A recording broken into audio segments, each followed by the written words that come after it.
Your journey has been super fascinating, but along the way, you also got this moniker of being India's Tony Stark or India's Iron Man attached. How did that happen? Tonbo does that, right? They build fascinating new technology which does not exist in the world today, and technology which can potentially be a game changer for modern warfare, right? So we built a lot of different tinkering toys, right? We built a variety of systems at that stage. The fusion system was one of them. I found it gratifying at that time because you're pretty stoked to be called Tony Stark, right? Then I started finding it very amusing. Gets a lot of social capital with my kids. The night vision systems in terms of night enablement of the soldiers who went into Uri, a lot of the equipment came from Tonbo. Okay. In Sindoor, we built systems which essentially were used on the air defense guns.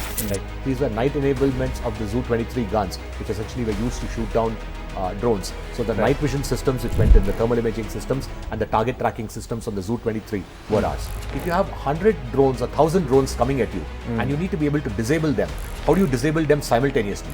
So we are building this high-power microwave system which essentially can simultaneously disable 100 drones which are coming in, essentially fry their electronics. So it shoots microwave. So this is called wave strike.